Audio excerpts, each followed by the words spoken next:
My name is Marcus Markou. I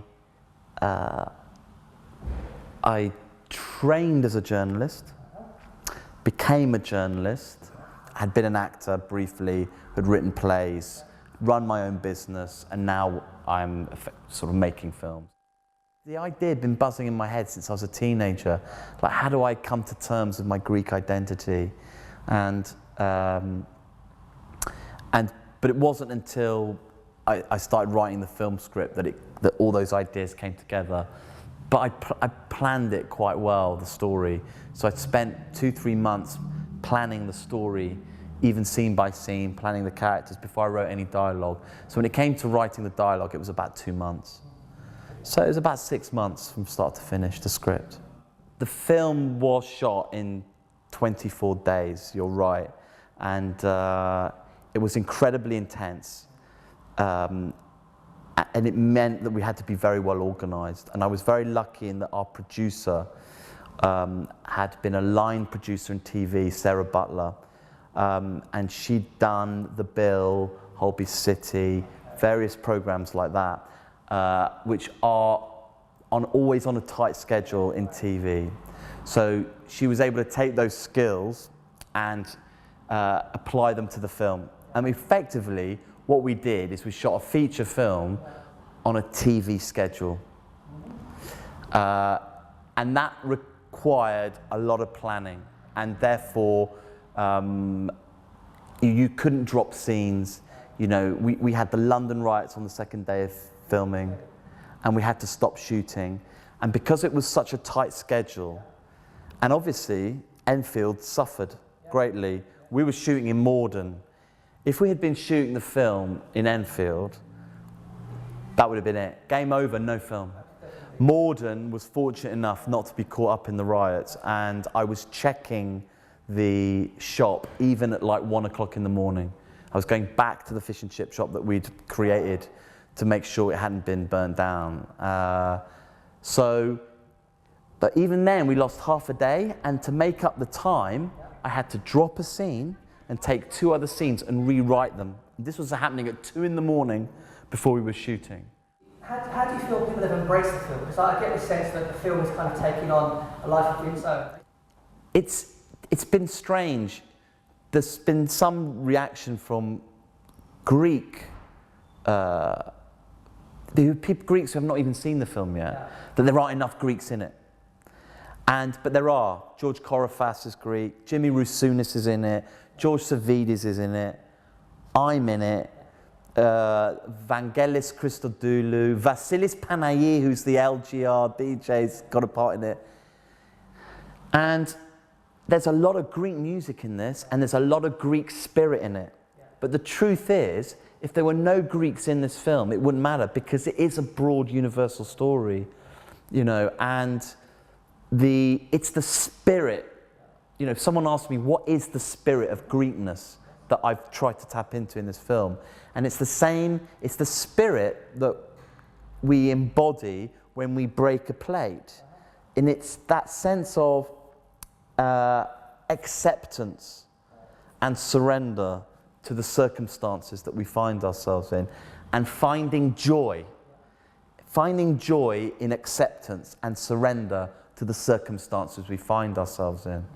It's a kind of perverse logic, but that is the spirit that I, as an Anglo-Greek, someone that's grown up in Britain, someone that's gone to a British school, someone that's got British friends, that's embedded in British culture, what I see in the Greek culture that I admire with British eyes is that. It makes you smile.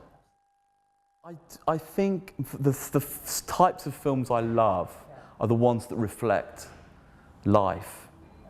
And life is generally bittersweet for me. I see it as a bittersweet experience. And so the films of, you know, Billy Wilder, for example, or even Woody Allen, they're kind of grounded in a bittersweet reality. And that's been my experience of life. You know, and I think it's the experience of most people, that to get through life, you do see the comedy or the absurdity of it all.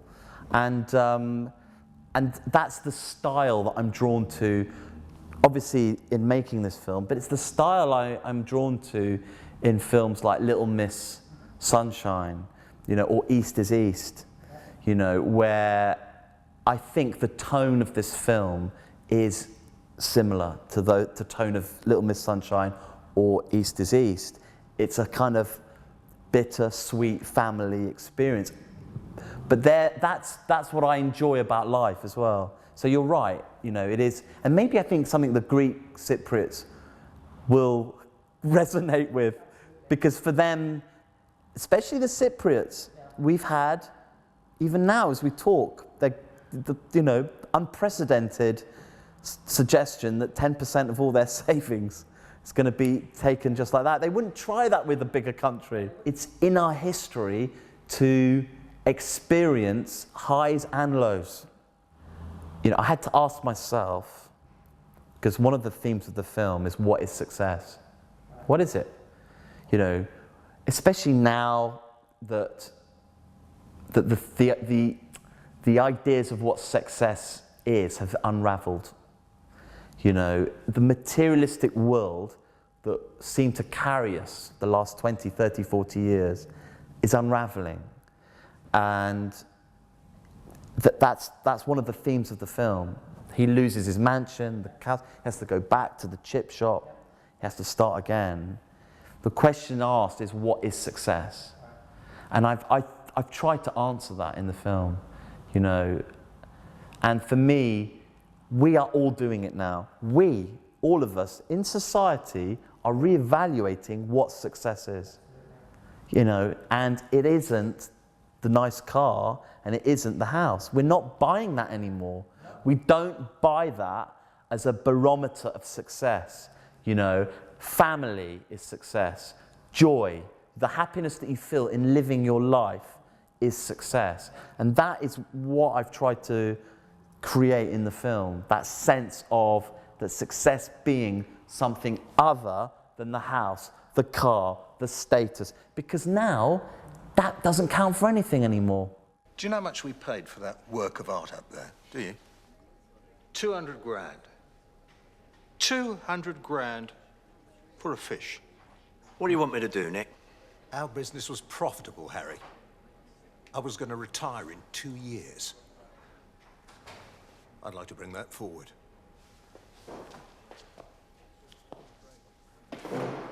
You're resigning now. The accountants are coming in. Sorry, Harry. Emboro. It's a broad, universal film. It is a 15, though, because there's no sex in the film, there's no violence, there's no drugs, but we do swear a little bit. And unfortunately, this has pushed it up to a 15. It's only a few F words 3 or 4 times, but it's enough to make you a 15, which is, in retrospect, would I change it? No, because the teenagers in the film are like teenagers in real life. They do swear.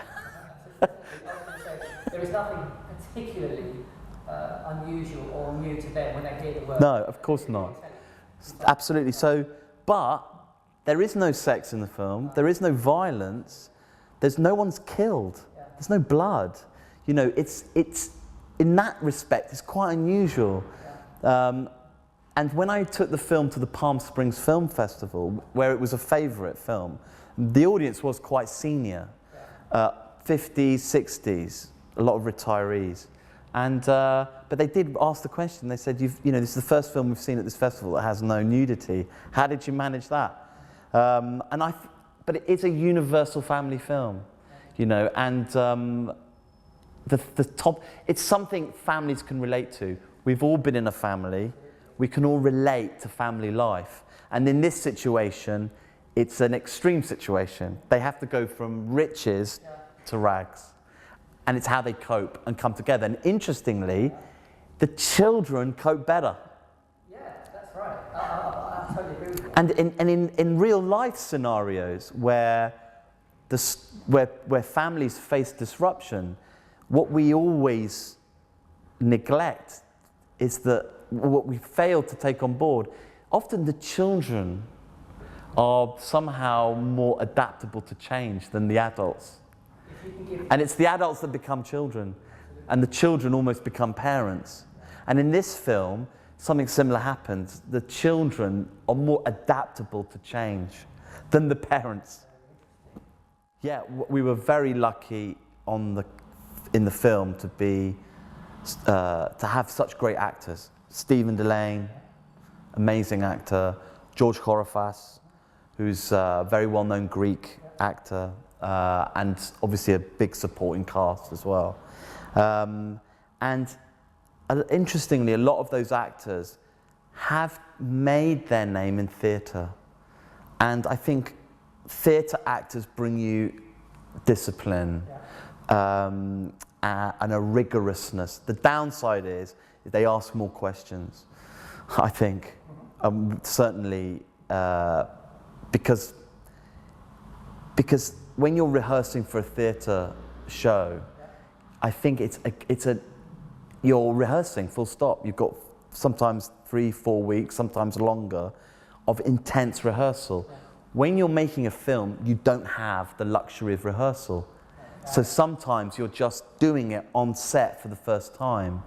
So with theatre actors, they bring with it, I think, obviously, they bring to filmmaking a insecurity that they haven't had 3-4 weeks rehearsal. But at the same time, with that insecurity comes a greater desire to get it right in the time that you've got. What is with the priest with shades? I wrote a part for a priest, and he had some lines, but I cut the lines, and I just left him as a mysterious Greek Orthodox priest. So we're never going to get the answer? We know from the script, Father Jimmy, we know a few facts. We know that he was done previously for illegal copies of Rambo. Is that right? We know that he's has owned businesses. Father Jimmy, thank you. Thank you, thank you. But I thought, make him more interesting by not having him say any words. But he's there to help the family. The full Monty or My Big Fat Greek Wedding? Full Monty. I mean, I loved it because, you know, I loved My Big Fat Greek Wedding, but what Full Monty did was incredibly special. You know, it was what I call the quintessential British comedy. And whilst I love My Big Fat Greek Wedding for its Greekness, it's an American rom-com. It's an American rom-com. But my heart lies with British indie films over American rom-coms. Greek coffee or cappuccino? Greek coffee. A plush kitchen extension or Papadopoulos and Sons? Papadopoulos and Sons. What's the significance of the movie in current times? Well, I'll tell you what I feel. Everything's up for grabs. You know, the leaders don't, you know, the world is in turmoil. Someone has taken the kaleidoscope and shaken it. Yeah. And for this film, anything's possible. I've always believed that. Yeah. I can write it, direct it, and distribute it, and reach my audience. And I don't need Paramount or Universal to pick it up. And I can do something different with it. I can play it in the European Parliament. For me, what that symbolizes is that anything's up for grabs. The old way of doing things is dying. And it doesn't matter whether it's in banking, in business, in film, in the film industry. Everything's up for grabs. So for me, it was very exciting to have this film at the European Parliament because no one had done that before. And I think that lots of people would be scratching their head saying, what's going on? Why is he? But it was right, you know, and the Mrs. Vassiliou, who is the European Commissioner for Education and Culture, who's a Greek Cypriot, but she's one of the European EU commissioners, addressed the assembled European MEPs and bureaucrats and civil servants and said we could all learn something from this film. For me, that was, whether this film went on or goes on to be seen or makes money, it's irrelevant. That's an amazing moment to have that experience. When I took this film to the film business, agents, distributors, the first thing they said, don't like the title, get rid of it. And that's why I didn't do a deal with many sales agents or distributors. There is no way I was changing the title. And they said, well, you can't pronounce it. It's a funny title for a film. I said, forget it. It's straight away tells you the story. And I've used the and sons, which is very English. You know, like steptoe and son. It's that combination of Greek and British, isn't it? Papadopoulos and the and sons is what gives it that British little twist. When we were children and got to London, I looked after you, got you ready for school, made you do your homework. I taught you to cook, ride a bike, speak Greek, dance. Why don't you speak Greek, Ray? You were reading a list. I wanted the tone to be a bit more real and also not make jokes at the expense of Greeks. There's no jokes really at the expense of Greeks in this film. I'm not laughing at Greek people in the way that sometimes My Big Fat Greek Wedding might do. You know, I didn't want too many stereotypes. Like, for example, Uncle Spiros in the film doesn't drink. He stopped drinking. He's a non-drinking. I'm trying to reverse the cliches. Do you know what I mean? And he says, you don't have to be drunk to dance. You know, Harry, the main character, and the reason I went for a British actor over a Greek actor is there's nothing Greek about him anymore. He's 100% British. He doesn't speak Greek, he doesn't Greek dance. The only thing Greek about Harry Papadopoulos is he makes Greek food and he's called Harry Papadopoulos. And that was really important to me because I wanted to explore aspects of my own character, which is, I've lost some of my Greek roots. How do I get back to them? Because as I told you, when I'm at the Greek wedding and I see everyone get up for that dance, I feel very emotional because I'm seeing something that is ancient. And it's about unity, you know, and Harry's journey back to his roots. He will not speak Greek. He won't, in the way that someone living in Greece or Cyprus will. He won't know all the Greek dances. But this was my point in the film. In order to touch with your roots, sometimes you don't need to do very much. You know, you just need to take one step towards the Greek dance. You need to learn a little bit of Greek. You need to acknowledge your roots. That's sometimes enough. Because we can't be fully Greek living in Britain, in Europe, in the world, like our grandparents were. To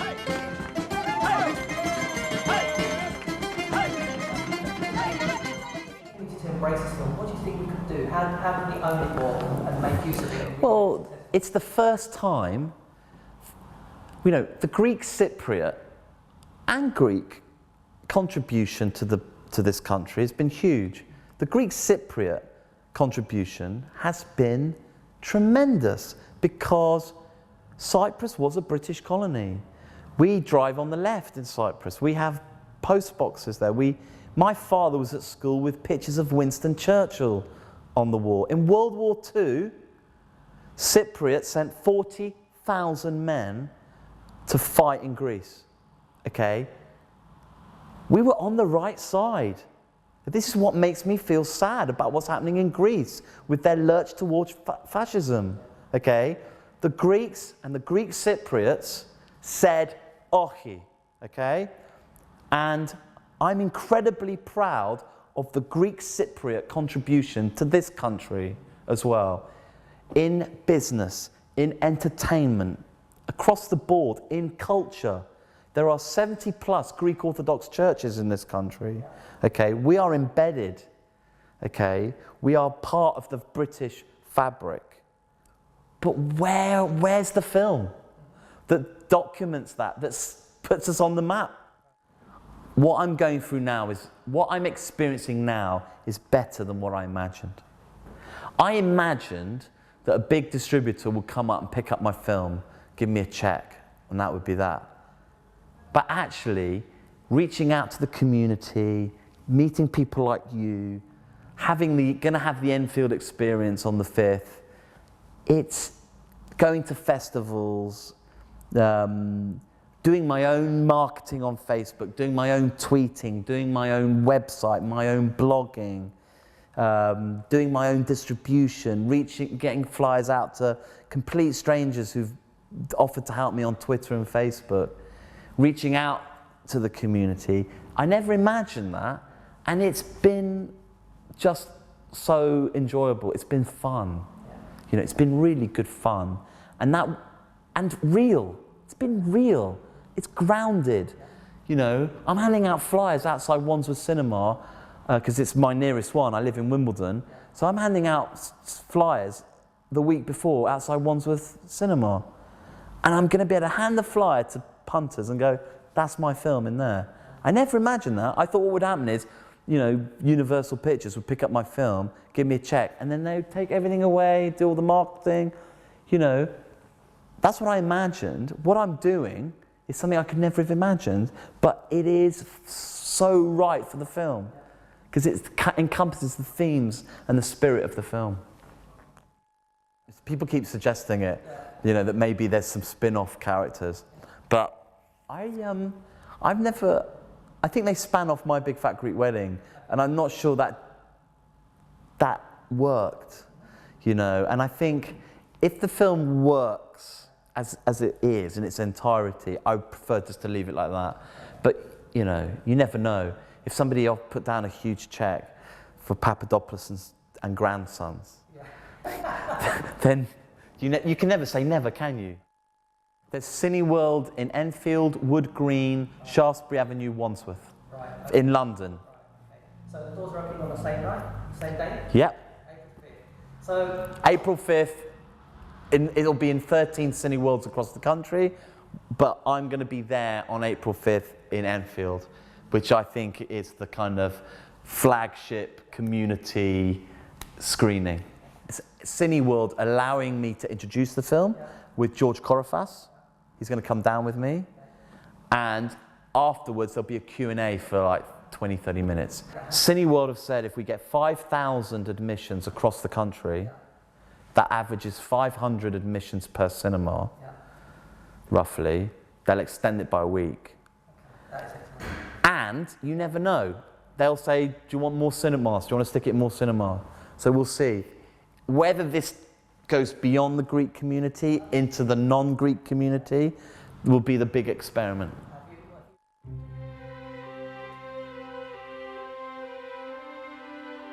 Ladies and gentlemen, I give you European Entrepreneur of the Year, Harry Papadopoulos. So, I take it the banks are pulling the rug? What are we allowed to keep? The fish and chip shop. The three brothers? What fish and chip shop?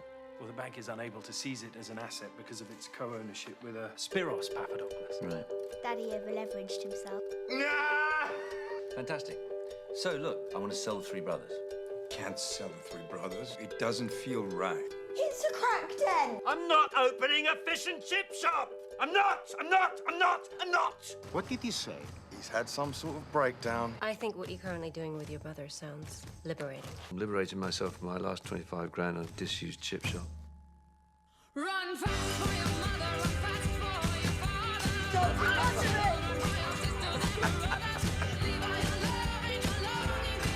it! This is the place where your mommy and your daddy met. What, up here? It's okay to miss her.